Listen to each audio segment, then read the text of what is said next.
قوم عاد تاریخ کی ایک طاقتور اور عظیم قوم گزری ہے۔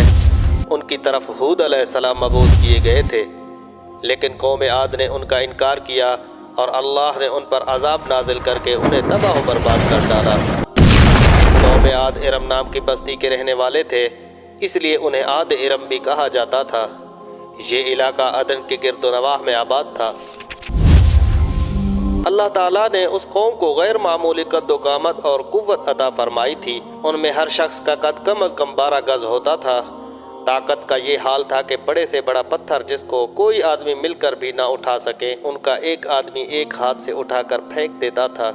یہ لوگ طاقت و قوت کے بل بوتے پر پورے یمن پر قابض ہو گئے۔ 2 بادشاہ خاص طور پر ان میں بہت جاہ و جلال والے ہوئے۔ وہ دونوں بھائی تھے، ایک کا نام شدید تھا جو بڑا تھا، دوسرے کا نام شداد تھا جو اس کے بعد تخت نشین ہوا۔ یہ دونوں وسیع علاقے پر قابض ہو گئے اور بے شمار لشکر و خزانے انہوں نے جمع کر لیے تھے۔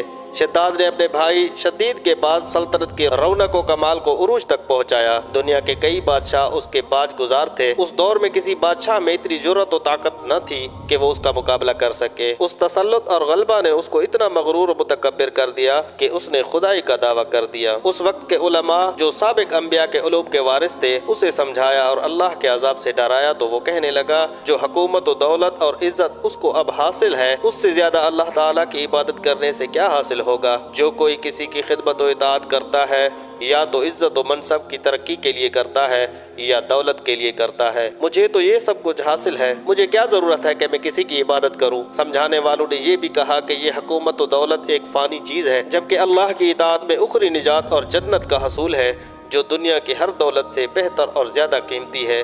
اس نے پوچھا، یہ جنت کیسی ہوتی ہے؟ اس کی تعریف اور خوبی بتاؤ۔ نصیحت کرنے والوں نے جنت کے وہ صفات جو انبیاء کرام کے تعلیمات کے ذریعے ان کو معلوم ہوئی تھی اس کے سامنے بیان کی۔ تو اس نے کہا، مجھے اس جنت کی ضرورت نہیں ہے، ایسی جنت تو میں خود دنیا میں ہی بنا سکتا ہوں۔ اس دن سے شداد کی مسلسل یہ کوشش رہی کہ وہ ایک ایسا شہر تعمیر کرائے جو ہر لحاظ سے جنت جیسا ہو۔ اس نے اپنے بھانجے زحاق کو جو ایران کا حاکم تھا کہلا بھیجا کہ جتنا سونا چاندی تمہارے پاس جمع ہے وہ فوراً میرے پاس بھیج دو۔ زحاق نے ایسا ہی کیا۔ شداد نے پورے ملک میں اپنے کارندے روانہ کیے جو بڑے بڑے مقدار میں سونا چاندی جمع کر کے لائے۔ شداد نے جنت بنانے کے لیے ملک شام میں ایک صحت افزا مقام کا انتخاب کیا اور ماہر معیاروں کے ذریعے وہاں ایک مضبوط اور مستحکم فصیل تعمیر کرائی، جس کے اندر سونے اور چاندی کا محل تعمیر کرایا اور اس کے دیواروں کو قیمتی جواہرات سے سجایا۔ اس نے شہر کے وسط میں ایک ایسی نہر بنوائی جس کے پانی میں سنگریزوں کے بجائے ہیرے جواہرات بہتے تھے۔ سونے کے ایسے درخت لگوائے جن کے خوشوں میں مشک و عنبر بھرا گیا تھا۔ جب ہوا چلتی تو مشک و عنبر کی خوشبو پورے شہر میں پھیل جاتی۔ بیان کیا جاتا ہے کہ شداد نے محل کے چاروں طرف سے سونے کے اینٹوں سے 12,000 کمرے تعمیر کروائے اور ہر کمرے کو یاقوت اور ہیرے جواہرات سے مزین کیا گیا تھا اور اطراف و جانب سے خوبصورت اور جوان عورتوں کو وہاں لایا گیا۔ یہ عظیم الشان جنت نما شہر 300 یا 500 سال میں مکمل ہوا۔ کہا جاتا ہے کہ شداد کی عمر 900 برس تھی۔ جنت مکمل ہونے کے بعد شداد کو اس کی تعمیل کی اطلاع دی گئی۔ اطلاع ملتے ہی شداد نے بہت بڑا لشکر لے کر اپنے جنت کے جانب روانہ ہو گیا۔ ابھی شہر کے ایک منزل کے فاصلے پر تھا کہ اس نے ایک ہرن دیکھا جس کے پاؤں چاندی اور سینگ سونے کے تھے۔ ہرن کو دیکھتے ہی وہ لالچ میں آ گیا اور اسے پکڑنے کے لیے اس کے پیچھے اپنا گھوڑا لگا دیا۔